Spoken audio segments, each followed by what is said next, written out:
tous. Voilà, le micro ouvert, c'est mieux. Merci d'être avec nous à l'heure de la sieste et de la digestion pour assister à ce nouveau rendez-vous des cafés des libraires.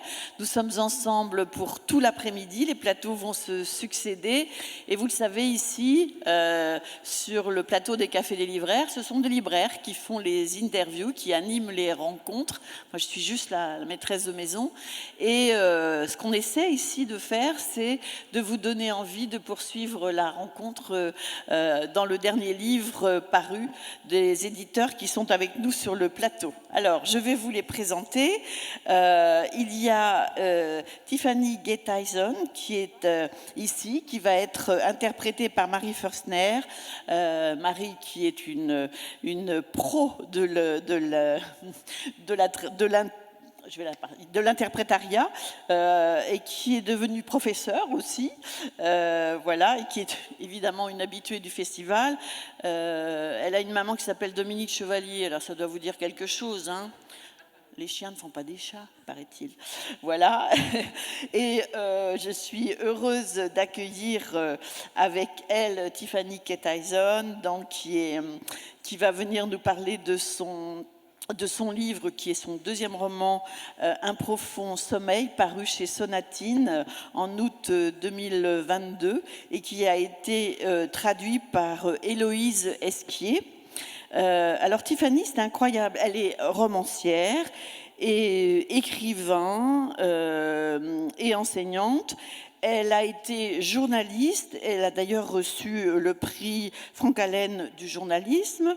Elle a écrit pour une émission de télévision publique, une émission pour les enfants, inscrite pour les enfants. Elle a été primée pour cela et elle enseigne et elle a eu le prix d'excellence pour l'enseignement. Oh voilà, quoi, c'est ça. Elle doit collectionner tous les prix pour toutes ses activités, c'est formidable. Et on va parler donc de ce livre dans quelques instants. Alors nous devions avoir avec nous aussi sur ce plateau Margaret Wilkerson Sexton, mais elle a annulé, je crois, 2-3 jours avant le début du festival, je ne sais pas pourquoi. Et puis Stephen Graham Jones, qui est interprété par Fabienne Gondran, qui est elle aussi une interprète professionnelle et fidèle du festival. Stephen Graham Jones est un écrivain et universitaire originaire de la tribu de Pickaninny, des Blackfeet. Son œuvre est composée d'une vingtaine de romans et de nouvelles et s'inscrit dans l'héritage de la Renaissance amérindienne. Il a reçu le Bram Stoker Award et le Ray Bradbury Prize. Il a un deuxième roman qui a été traduit en français et qui s'intitule Galeux et qui a été édité par La Volte en 2020. Et il va nous parler aujourd'hui d'un livre qui porte un titre... coup de poing, un bon indien, c'est un indien mort, paru chez Rivage en septembre 2022 et qui a été traduit par Jean Hesch. Et je termine par la présentation du libraire, alors que d'habitude je commence par la présentation du libraire. Excuse-moi Antoine. Antoine Desbordes est libraire, si vous habitez Vincennes, vous le connaissez sûrement, chez 1000 pages. 1000 pages, vous savez que c'est le berceau de ce festival américain. Passionné par un métier qu'il exerce depuis 20 ans. Ça se voit pas, hein? Faites jeune, hein? Tu fais jeune, Antoine. Il est responsable adjoint de la librairie Jeunesse BD. Et Antoine était déjà là avec nous en 2018 pour animer des plateaux. Eh ben voilà, à toi de jouer. Bonjour à tous. Merci Maët pour cette introduction. Alors, avant d'entrer dans le vif du sujet, j'aurais quand même souhaité, en guise d'introduction, vous parler du livre de Margaret Wilkerson Sexton, qui ne peut pas être là aujourd'hui, je le regrette, mais ça me laissera d'autant plus de temps pour cuisiner mes deux autres invités. Le livre de Margaret Wilkerson Sexton s'intitule Miss Joséphine. C'est l'histoire d'un combat pour la liberté, et en même temps c'est beaucoup plus que ça, puisque c'est un livre très musical qui, à la manière d'une partition de jazz, s'articule autour de 3 temps. En 1855, on découvre une jeune fille, une fillette qui s'appelle Joséphine, qui est une esclave douée d'un étrange pouvoir presque chamanique de guérison et de divination, et qui est tiraillée entre la perspective de liberté et l'attachement à la fille de ses maîtres. On la retrouve en 1924 quand elle a 70 ans et qu'elle est dirigeante d'une exploitation et qu'elle va voir son quotidien bouleversé par l'arrivée d'un couple de blancs dans son voisinage. Puis ensuite, on fait un saut dans le temps, on se retrouve en 2017 et on découvre Ava, sa descendante métisse, qui est une mère célibataire dans le besoin, qui s'est réfugiée chez sa grand-mère paternelle, qui est riche, blanche et très conservatrice. Et à cette occasion, elle va se retourner sur son passé, sur le passé de sa famille et sur le sort réservé aux Noirs du sud des États-Unis. Et donc à travers le destin de Joséphine, dont Ava est plus que l'arrière-petite-fille, puisqu'elle semble entretenir une sorte de lien presque ésotérique avec son aïeul, l'auteur se questionne avec beaucoup de finesse sur le prix de la liberté, sur l'héritage culturel et sur la transmission par-delà les générations. Et en dressant les portraits de personnages féminins confrontés aux exigences et aux attentes de la société, elle met en lumière le combat qu'elles doivent mener pour s'aliéner des contraintes que justement la société leur impose. Voilà, c'est un livre qui s'intitule donc Miss Joséphine, paru chez Actes Sud en septembre 2022 et traduit par Laure Mistral. Exactement, et que voilà, je ne peux que vivement vous inviter à y jeter un œil, c'est très bien.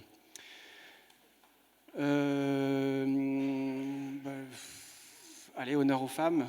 Tiffany, bonjour. Merci, merci d'être là. Je suis très content de vous avoir sur notre plateau. Votre roman, donc Un profond sommeil, publié chez Sonatine. J'aime bien les effets de répétition. C'est l'histoire d'une disparition et en même temps, c'est bien plus que ça. Partie se baigner avec son frère et sa sœur dans le lac prétendument maudit d'une carrière abandonnée, la petite Pansy a disparu. Des années plus tard, alors que personne n'a jamais retrouvé la fillette, Willett et Roberta, le frère et la sœur, continuent de mener leurs propres recherches. Ils vont découvrir l'histoire de cette carrière, de son exploitation et de ses drames. Ce qui s'annonçait comme une tragédie familiale prend doucement une tournure plus conceptuelle et fait la part belle au travail de mémoire.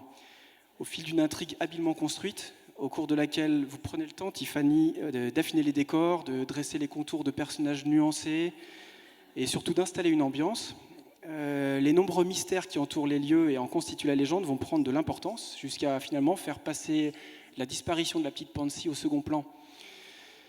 En effet, la principale leçon que Roberta et Willett vont tirer de leur enquête est qu'il est impossible d'appréhender le présent sans avoir d'abord appris du passé.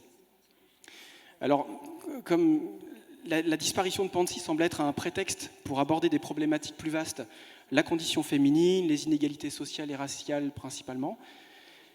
Alors pourquoi est-ce que j'ai le sentiment que c'est finalement la notion de famille qui est au cœur de votre récit ? Because you're a very good reader, I think. Parce que vous êtes un très bon lecteur, sans doute. Family is definitely at the heart of the novel, and specifically, I'm very interested in how our families pass down traits from generation to generation, and not just physical traits, but like pain and trauma and the effects of that. And specifically, I wanted to explore the effect that keeping secrets has in a family. So, you know, we have, I think, many parents perhaps don't tell their children certain things that have happened in the past in their family, and perhaps don't share the full truth of even when they do tell stories about the family. They only tell like the happier things. And one of the things that I was exploring in this book is the effect of that, and whether you can actually keep those secrets from the next generation, or whether the next generation really needs to know the full truth in order to kind of break the cycle of pain and trauma that tends to happen in certain families, certainly in this family. Alors, donc effectivement, la famille est au cœur de ce roman. Moi, ce qui m'a intéressée particulièrement, c'est cette question de transmission, la transmission de certains traits de personnalité, mais pas seulement, la transmission d'une histoire, la transmission de traumatismes. Et en particulier, je voulais travailler sur les secrets qui se cachent dans les familles et l'impact que cela peut avoir sur les descendants. Très souvent, les parents ne disent pas la vérité sur le passé, et quand ils en parlent, ils ne disent pas nécessairement tout. Ils ont tendance à se concentrer sur les aspects positifs. Et je voulais voir quel impact ces secrets pouvaient avoir dans cette famille, et de voir si les jeunes générations restaient sur ce secret, ou si au contraire ils s'attaquaient à ce secret pour le dévoiler et pour briser ce cycle. Merci. Alors, je vais vous poser une question à vous maintenant, Stéphane. Puis après, j'essaierai, si c'est possible, de vous faire un peu dialoguer sur des thématiques communes à vos deux livres. Donc, votre livre, malheureusement, je n'ai pas de couverture à montrer parce que mon livre n'en a pas. Ça ressemble vaguement à ça en plus grand. Un bon Indien est un Indien mort, c'est l'histoire d'un massacre. Et en même temps, c'est bien plus que ça.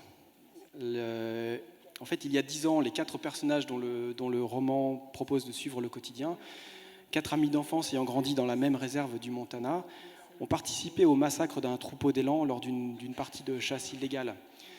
Ce qui les a tous marqués, plus ou moins profondément, ce qu'on comprendra. Le temps, plutôt que d'effacer le souvenir de ce carnage, a écrasé les 4 amis sous le poids de la culpabilité. Mais avoir des états d'âme est une chose, payer le prix fort en est un autre. Et comme on le découvrira dans le roman, il est temps pour les auteurs du massacre de passer à la caisse. Vous avez beaucoup écrit, Stéphane. Vous avez écrit plusieurs dizaines de livres. Malheureusement, on vous connaît assez mal en France, puisqu'Un bon Indien est un Indien mort n'est que le 2e livre traduit, après Galleux, comme le disait Maët, après Galleux, il y a 2 ans. Ce sont donc 2 livres, 2 romans de genre. D'abord Les loups-garous, maintenant Les fantômes. 2 romans de genre, mais une unique thématique, le déterminisme. Les personnages de vos romans, dans leur quête d'intégration, se trouvent confrontés à un dilemme et ont beaucoup de mal à se positionner. Doivent-ils assumer leur héritage culturel, au risque de voir la société leur renvoyer une image folklorique, ou doivent-ils au contraire l'abandonner pour se fondre dans la masse ? Ma question est donc la suivante. N'y a-t-il aucun juste milieu envisageable ? La cause est-elle perdue face au déterminisme ?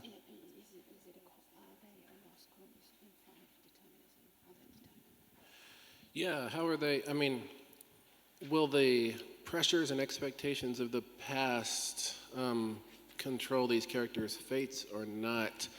In The Only Good Indians, like the trick with being American Indian in 2022 is that you sometimes what counts as success in your home community might make you a traitor in another community. Like if you leave the reservation and you go out somewhere else and have some kind of success, that might feel good until you go home and you're suddenly betraying the values that you grew up with.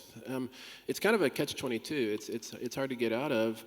And in The Only Good Indians, these characters are grappling with how to straddle that divide. What does it mean to be a good Indian in 2022? And it turns out that there is not a single answer.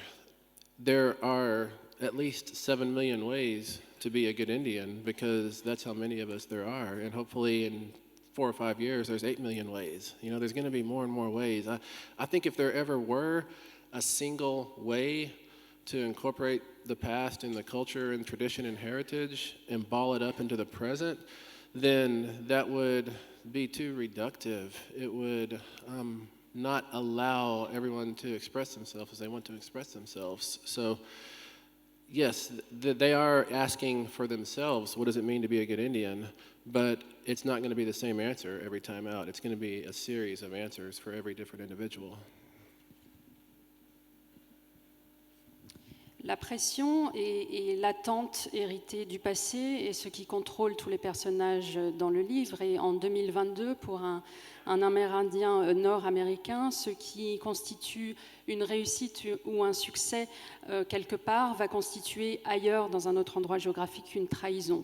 Ceux et celles qui partent et qui vont réussir ailleurs peuvent revenir chez eux dans leurs réserves et être considérés comme des personnes qui ont trahi les valeurs avec lesquelles ils ont grandi. Et c'est une situation un petit peu insoluble, qu'ils partent ou qu'ils restent. Et les personnages se posent la question de qu'est-ce qui constitue un bon Indien. Et en 2022, il n'y a pas une seule raison, il y a 7 millions de raisons, bientôt 8 millions, c'est-à-dire autant que d'individus. Et il n'y a pas une seule manière qui pourrait incorporer de manière unilatérale à elle seule tout le passé en une réponse dans le présent. Ça serait par trop réducteur. Il faut de la place pour tout le monde, pour toutes les identités, pour qu'elles s'expriment. Et je dirais donc qu'il y a plutôt un faisceau et une série de réponses. Merci. Alors, je vais essayer idéalement, j'aimerais vous entendre vous exprimer sur des thématiques communes, parce qu'en fait, les passerelles sont assez évidentes à adresser alors à la base entre les 3 livres prévus pour ce plateau, mais donc finalement vos 2 livres. Les passerelles, elles sont nombreuses. On pourrait parler effectivement du poids du passé, on pourrait parler de la transmission, on peut parler vraiment de beaucoup de choses, de la notion de famille même, puisque notamment dans votre livre, Stephen, les 4 personnages ne sont simplement des amis d'enfance, ils ont pourtant toute une famille. J'aurais aimé savoir, en fait, dans vos 2 livres, les personnages qui sont donc les légataires de l'esclavage, de la ségrégation, des massacres raciaux, quand ils ne se heurtent pas à un racisme assumé, ils sont exposés quotidiennement à une intolérance plutôt insidieuse. Est-ce que l'un et l'autre, vous considérez la littérature comme un moyen de faire avancer les choses face à la montée en puissance des extrêmes et de l'intolérance ?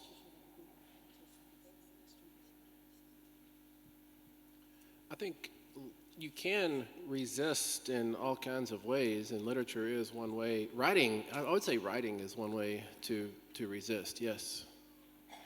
On peut résister de multiples manières et je dirais que la littérature, en tout cas écrire, est une manière de résister. Well, I feel that writers, we don't provide answers. I think what we do is we ask questions, we dramatize questions, we narrativize questions, and we get people feeling like those questions are hopefully bubbling up within themselves. And then they go out and maybe they ask that question to someone else, and the question percolates through the world, and maybe somebody figures out an answer. Maybe enough people are asking the question that an answer comes out of its own. I don't know. But no, I don't know if writing or literature can fix things, but I think it's one step towards having those things get a little bit better. J'ai le sentiment que les écrivains n'apportent pas de réponse, mais en revanche qu'ils posent des questions. Et peut-être qu'ils posent les questions que nous avons tous et toutes à l'intérieur de nous et qui sont constamment en ébullition, et qu'ils les mettent en forme, sous forme de narration, de dramatisation, et que ces questions voyagent, vont se poser de personne en personne, ailleurs, et vont infuser au point que suffisamment de personnes se posant cette question, peut-être qu'à un moment donné, la réponse surgit. Je ne pense pas que les auteurs soient là pour réparer les choses ni le monde, mais ils sont là pour proposer des pas vers une amélioration.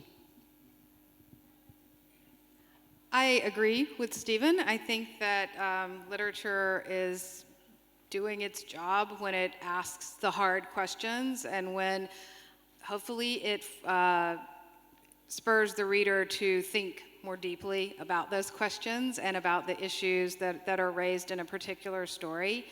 I also will say that when I set out to write a story, it is not to, my first and my highest intent is not necessarily to tackle these big social issues.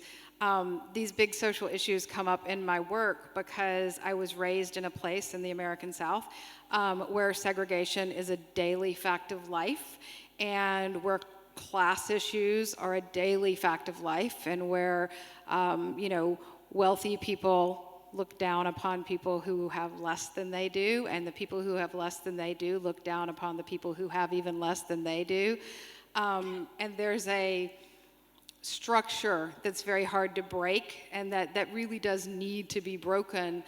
And I feel like I grapple with that every day in a number of ways, but it certainly comes out in my writing, and it certainly comes out when I'm writing about families. In the South, like the literature of the South has dealt a lot with very wealthy people. You think about Scarlett O'Hara, you know, very privileged, very spoiled. And it has also dealt a lot with incredibly poor and marginalized people, but there is actually this entire there's this entire group of people who don't have very much, but have just enough that they're not considered very interesting, perhaps, to writers. But they are interesting to me because I grew up as one of them. I grew up as someone who did not have very much, but who had the great privilege of, you know, being a white person, as opposed to being one of the racially segregated people. And it changes the way that you look in the world when you go out into the world. Yes, sorry. Je suis tout à fait d'accord avec ce que Steven vient de dire. Je pense que la littérature fait son travail lorsqu'elle pose les questions difficiles et qu'elle incite les lecteurs à réfléchir aux sujets abordés de manière un peu différente peut-être. Je dois dire en revanche que lorsque je commence à écrire quelque chose, mon but premier n'est pas nécessairement de parler de ces problèmes sociaux. C'est eux qui s'insèrent dans l'histoire, tout simplement parce que le contexte de l'endroit d'où je viens est un contexte de ségrégation, de problèmes de classe. Il faut savoir que dans la vie de tous les jours, dans le Mississippi, les riches n'adressent pas la parole aux pauvres et les pauvres n'adressent pas la parole à ceux qui sont encore plus pauvres qu'eux. Donc il y a une espèce de structure très hiérarchisée qu'il est extrêmement difficile de casser et qu'il faut pourtant absolument casser. Et donc, effectivement, je traite de ces sujets et ils ressortent notamment à travers le sujet de la famille dans mon écriture. Mais le Sud profond, c'est un lieu de contraste. On a à la fois Scarlett O'Hara et tout ce qu'elle peut représenter. On a aussi les très pauvres et ceux qui sont à la marge. Et puis ensuite, on a tout ce groupe qui est au milieu, qui n'a pas grand-chose, mais qui néanmoins a tout juste ce qu'il faut pour vivre. Et ça les rend peut-être inintéressants aux yeux de beaucoup d'écrivains. Pas pour moi, sans doute parce que je viens justement de ce groupe-là. J'ai grandi avec pas grand-chose, mais avec l'immense privilège d'être blanche et de ne pas faire partie d'une minorité, de ne pas avoir subi directement ce que eux ont eu à subir. Et donc, sortir ces histoires et les présenter au monde, c'est quelque chose de très important. You know, also, I say that books probably can't fix things. They can mess things up, though. If I write a book that romanticizes the struggles of a Mexican person to cross the border into America, then I think I'm doing a great disservice to people who can actually relay that as it needs to be relayed. I can be silencing someone who needs to do that, and I can be representing it poorly. So, yeah, books can't necessarily fix things. I do think the wrong book can sometimes break a thing.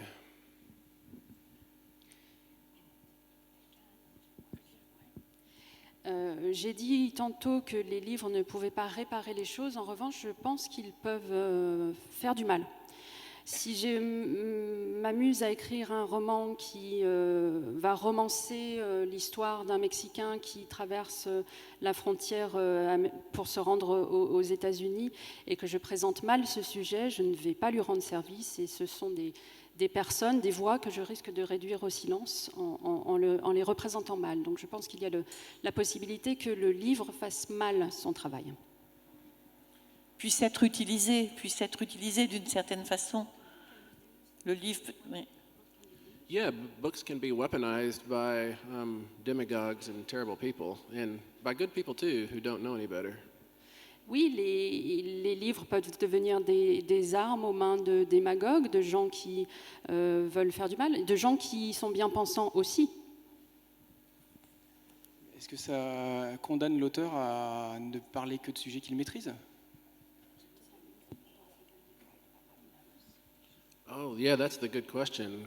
How do you cross cultural, sexual, gender, all the many lines in the world? How do you cross those? Zadie Smith says that we live in a stay-in-your-own-lane world, I guess. Ah, ça, c'est la grande question. Comment fait-on pour franchir les frontières de genre, de sexualité, toutes ces lignes? Zadie Smith dit que l'on écrit dans un monde où chacun reste dans sa ligne, dans sa trame. But she does not. She doesn't support that. I agree with her that if I could only write my own experience, then I'm going to only write about 50-year-old Blackfeet dudes who teach class and write books. And that's going to be boring. That's going to be super boring. Et c'est ce qu'elle décrit. Pour autant, ce n'est pas ce qu'elle défend, et moi non plus, je ne le défends pas. Si je me basais uniquement sur ma propre expérience, j'écrirais des livres sur un gars de 50 ans qui écrit des livres et qui enseigne à l'université, et ça serait super rasoir. I think anytime you're going to veer out of your own lane, as Zadie Smith would say, I think it's important to interrogate yourself, why am I doing this? And if the answer is ever any version of because it's neat, because it's exotic, then you should probably back off, I suspect. Et il faut se poser la question à chaque fois que l'on sort de notre ligne, à chaque fois que l'on traverse une frontière, s'interroger de pourquoi on le fait. Si la réponse est « je le fais parce que c'est cool et c'est exotique », je pense qu'il vaut mieux faire marche arrière. Which isn't to say I won't write about an astronaut. I might do that. Ce qui ne veut pas dire que je n'écrirai jamais sur un astronaute. Je peux le faire. I agree with much what Stephen is saying here, and it's the reason that, the reason that I write about Mississippi is because Mississippi is the place that I know, and more than a place, it's a part of me. There are things about Mississippi that infuriate me, that make me really angry, that I hate. But there are also things about Mississippi that I love and that I don't want to leave behind. And so even though now I live in Denver, Colorado, and very near where Stephen lives, actually, even though I now live in Denver, Colorado, which is a very different place, I feel like I have, in some ways, kept Mississippi inside me. And I don't think I can ever actually leave it behind. I think it stays with me. It lives in me. And when I sit down to write, it is the place that comes onto the page most vividly. And the people who I know from Mississippi, the people who I grew up with, my family, are the characters that manifest from me onto the page. And I think that when you do that, you write the truth.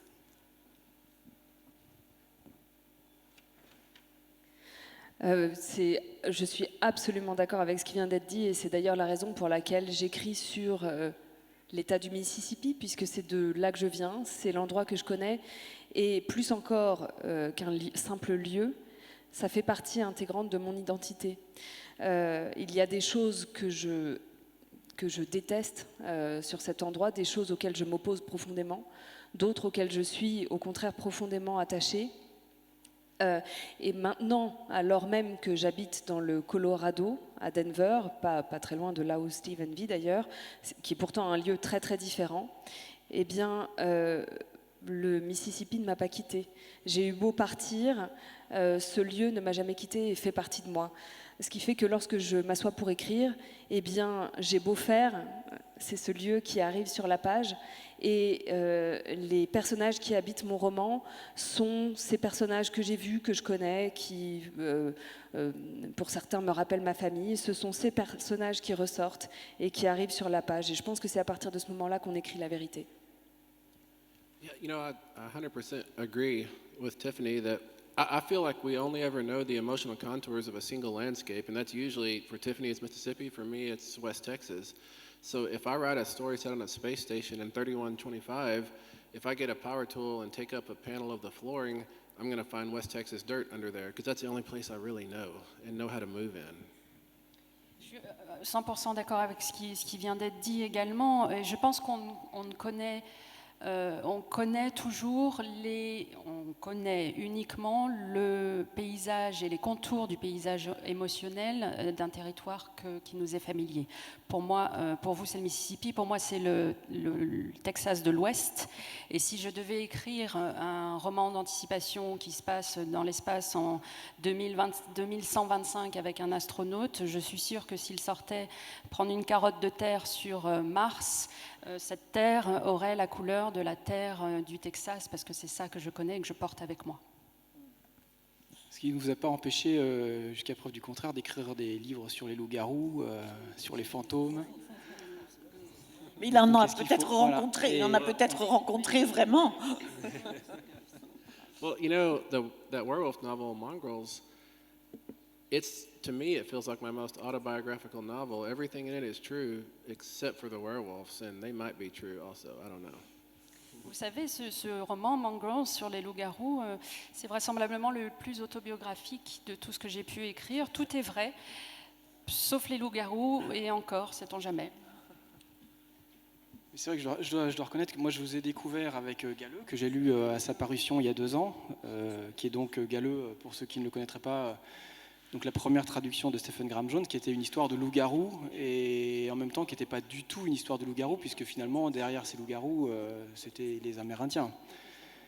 Est-ce que ça signifie que en fait, j'avais préparé plein de questions sur la thématique du corps blessé, mais j'aime bien ce sujet qu'on est en train d'explorer, alors je continue sur cette piste-là, mais la littérature de genre, donc finalement, que ce soit une disparition, un enlèvement d'enfants d'une part, ou des fantômes d'autre part, est-ce que emmêler la petite et la grande histoire dans des récits de genre, c'est une bonne manière pour vous d'explorer avec la littérature les marges de la société américaine, ou au moins de les exposer aux yeux de ceux qui ne s'interrogent pas à ce sujet? Yes, I think it definitely is. Like with Mongrels, say, the issues these werewolves are dealing with are nearly all issues that American Indians deal with. Oui, si on prend l'exemple de Galleux dont vous parliez, toutes les questions auxquelles doivent se confronter les loups-garous sont des questions auxquelles se confrontent les Amérindiens dans le Nord américain. But I made sure in that novel that nobody drove a Pontiac, because in the world of Mongrels, if there are Indians, it's never stated. Therefore, we wouldn't have names like Pontiac, which comes from a chief. And I did have to keep some names like Mississippi. I couldn't lose that. Mais j'ai fait le nécessaire dans le roman pour faire attention au nom des choses. Donc, par exemple, je ne pouvais pas avoir un personnage qui conduise une Pontiac, puisque c'est le nom d'un grand chef amérindien. Mais en revanche, j'ai gardé Mississippi parce que c'était nécessaire. But, the trigger point of that novel for me was I was teaching Art Spiegelman's graphic novel Mouse to a big lecture hall, and there's a point in there where he's trying to figure out how to draw the Swedish, like the Jewish people in that are mice, the Germans are cats, and so Art Spiegelman, the artist, the cartoonist, was asking himself, how do I represent Swedish people? How do I represent Americans and all that? Et l'élément déclencheur pour moi a été une classe que j'enseignais sur Art Spiegelman et son œuvre Mouse dans un amphithéâtre. Et donc lui représentait les personnes juives sous forme de souris et les Allemands sous forme de chats. Et donc se posait la question, comment je représente les autres? Comment je représente les Suédois, les Américains? And I was really worried that had he actually gone further down that chain to American Indians, that we would have been wolves. Because in America, at all the truck stops and gas stations, there's people selling blankets and T-shirts and beanbags that have half a wolf face and half an Indian face, which reduces us to animals, to bounty animals, basically. And I think that's hugely insulting, and it also kind of makes us extinct creatures or endangered creatures, and we don't want to be that. And so I thought I better get ahead of this. I want to do it. If it's going to be done, I'm going to do it how it should be done instead of how other people will do it. Et donc je m'inquiétais si jamais il poussait la réflexion plus avant de la représentation qui serait faite des Amérindiens, c'est-à-dire des loups. Et d'ailleurs, quand on s'arrête dans toutes les stations-service américaines dans l'Ouest, les Amérindiens sont tout le temps représentés avec la moitié d'un visage amérindien et la moitié d'un visage loup, ce qui est très insultant parce que ça fait de nous des animaux, et en plus de ça, ça fait de nous des animaux en danger d'extinction. Donc j'ai décidé que j'allais prendre les devants et m'en occuper de manière à ce que ce soit fait correctement. Yes, so I also deal with sort of supernatural elements in my novel, including a cursed place, a cursed quarry, including the idea of haunting, the idea of ghosts, and part of what I was dealing with when I was writing the novel was actually like my family's stories and the stories of other people that I have talked to in Mississippi, where talking about things like curses and pacts with the devil are not unusual. I lived for a while very near a place where the blues singer Robert Johnson is said to have sold his soul to the devil to become the best guitar player in the world. Oui, donc alors effectivement, moi aussi, j'utilise des éléments du surnaturel dans mes romans, mais pour les mêmes raisons, c'est-à-dire que dans ce roman, il est question d'une carrière maudite, hantée, mais c'est toujours basé sur des faits réels, c'est-à-dire des histoires que j'ai entendues des gens autour de moi, des contes familiaux, des histoires de pactes avec le diable ou de lieux maudits. C'est monnaie courante dans l'endroit d'où je viens. And then my father grew up in a place where, in Natchez, Mississippi, and it's a city on the Mississippi River where there is a place called the Devil's Punch Bowl. It's a large crevasse on the banks of the Mississippi River where wild peaches grow, and it smells really good, and the peaches look beautiful, and the peaches just sort of drop and rot on the ground, and nobody will eat them. Because in this place, when the slaves were freed, the people of this town and surrounding towns, in fact, re-enslaved, they arrested these freed men and women and children and marched them into this large crevasse, and basically it served as a concentration camp of sorts. And hundreds, possibly thousands of people died there, men and women and children, and that is what is fertilizing these peach trees. And so people believe that this area, this piece of land is cursed. Et mon père a grandi à Natchez, dans le Mississippi. C'est un lieu qui est vraiment sur le fleuve et à côté duquel il y a un endroit qui s'appelle The Devil's Punch Bowl, c'est-à-dire le punching ball du diable. C'est une sorte de crevasse à même le sol, à l'intérieur de laquelle poussent des pêchers sauvages qui font des fruits absolument énormes et qui ont une odeur magnifique. Et ces fruits tombent au sol et pourrissent et personne ne les mange.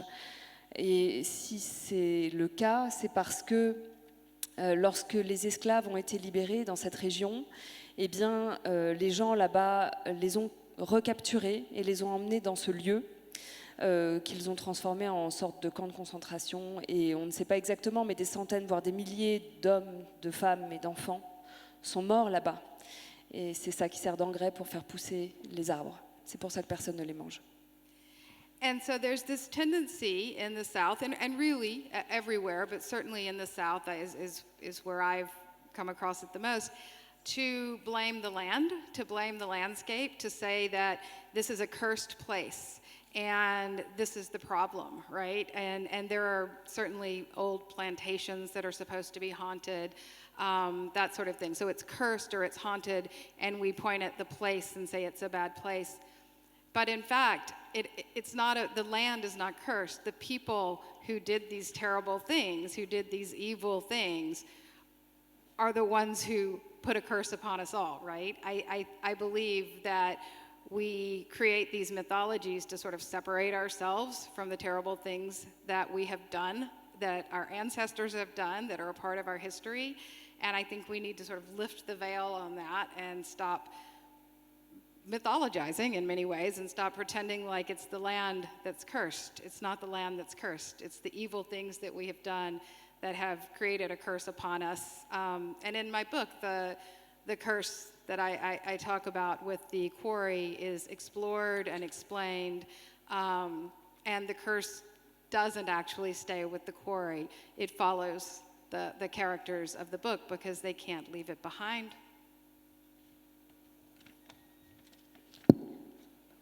Et alors, dans le sud, ailleurs aussi sans doute, mais particulièrement dans le sud, on parle de ces espaces, de ces lieux qui sont véritablement maudits.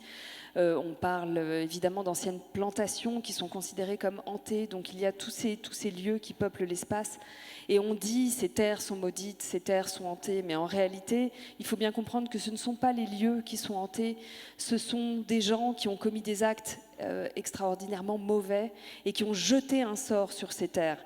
Donc évidemment, il y a toute cette mythologie et je pense que si elle existe, c'est parce que les gens essayent de mettre de la distance entre l'histoire, entre ce que leurs ancêtres ont fait et les conséquences de ces actions. Mais en réalité, il faut arrêter de regarder le mythe, il faut arrêter de transformer en mythe ce qui s'est passé et de bien comprendre que ce n'est pas la terre elle-même qui porte la malédiction, ce sont les actions des ancêtres qui maudissent les gens qui peuplent ces terres aujourd'hui encore.